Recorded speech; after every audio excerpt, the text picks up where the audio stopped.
for ink.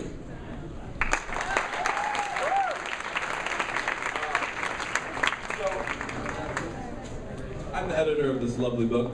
Can you guys hear me loud on the mic? I'm loud, right? Okay, good. Yeah. I'm the editor of Poets for Palestine.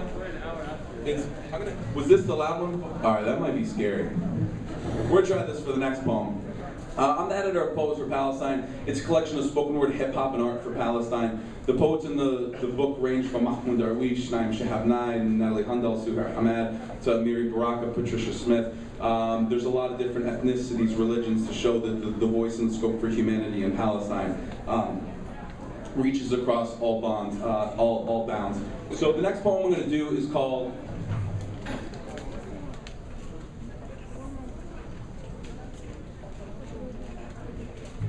Israel, America, Iraq, a rambling poem too. It's super original. Yay. Dude, what's the first line? I can't remember the first line. I'm just kidding. Usually I joke around a lot. I'm not. We have comedians, so I don't have to joke around. I think I'm funny. I'm not. I was in a couple comedy festivals, and it's really stupid. So I want to, tell you guys you saved a lot by not having to hear my corny jokes. So this is called Israel, America, rambling poem. I'm disgusted by terrorism.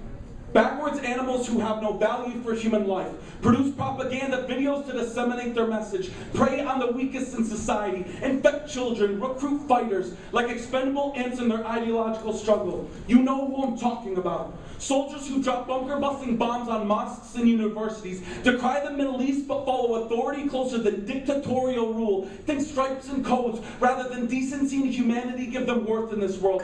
I've seen one too many Facebook invites by jingoistic kids I went to high school and grade school with. Couldn't wait to get in some trigger time, hunt down towelheads and hajis like venison. And when some Marines grenade launcher catapulted 120 mini bombs per minute, took out 17 houses and 14 schoolgirls, I'm supposed to feel bad that he can't see his wife and daughter on Christmas. Respect his service when he comes back to the States, a murderer who destroyed a country full of daughters and wives that'll never see Eid. We're so quick to honor the troops, but don't dare mention the widows, the trembling father crying immersed in his wife's charred flesh, a fetus blown out of her stomach.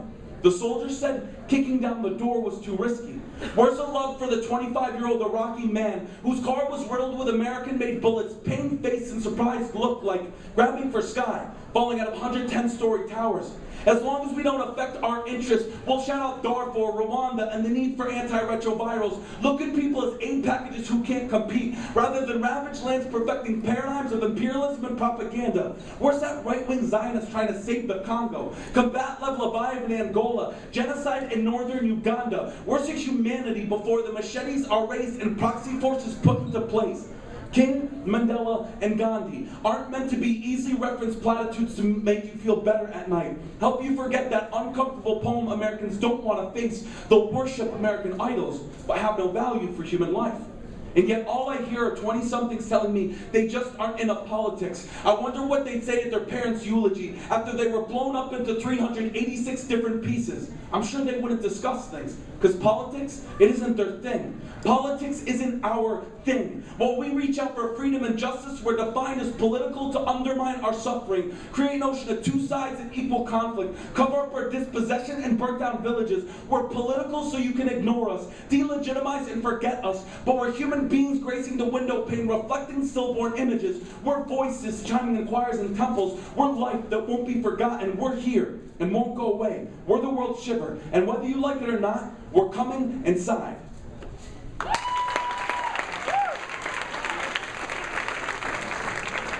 So Poets for Palestine isn't back. My mom said she's a little bit worried about the dollar, so if you want to buy lots of Poets for Palestine, put under your bed like baseball cards, it should be worth lots of money in the future. We sell it for $15, but we have like the broke college kid, I need a piece of pizza discount, so if you only have $10, we'll accept that as well. It's a nonprofit project. I guess, I don't know how much time, what do you want? How many want? Okay, I don't know what that meant, but. That meant that you don't hate me. That was political. I feel like all I'm doing is really political stuff. I feel like the funnier I get, the looser my language gets. My mom's gonna yell at me, I'll see her tomorrow. Okay, the next poem was called Like Gandhi, Like Martin.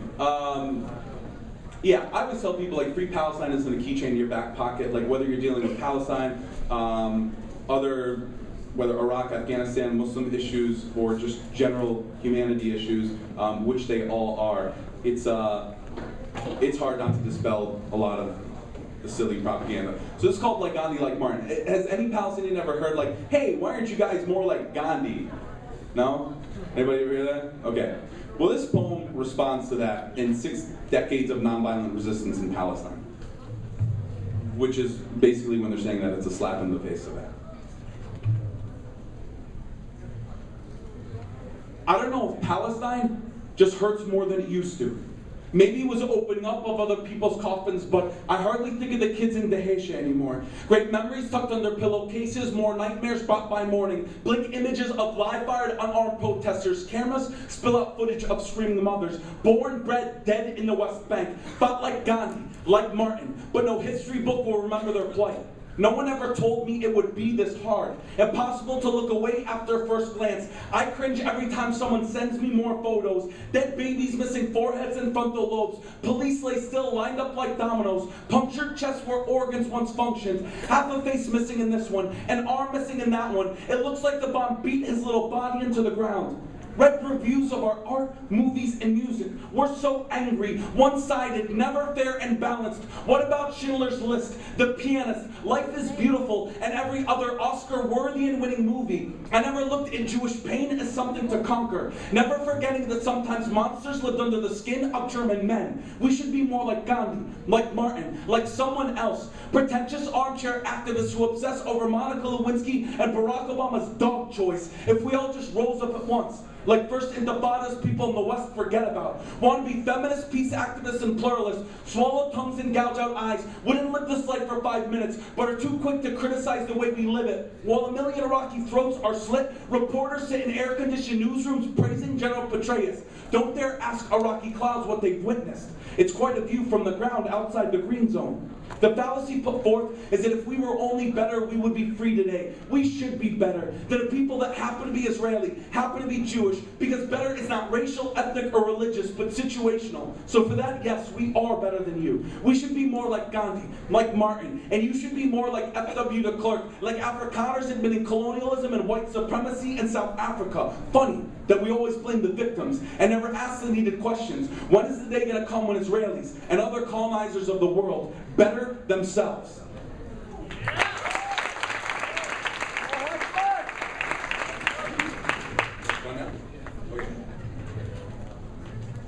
Thank you, guys. Thanks again.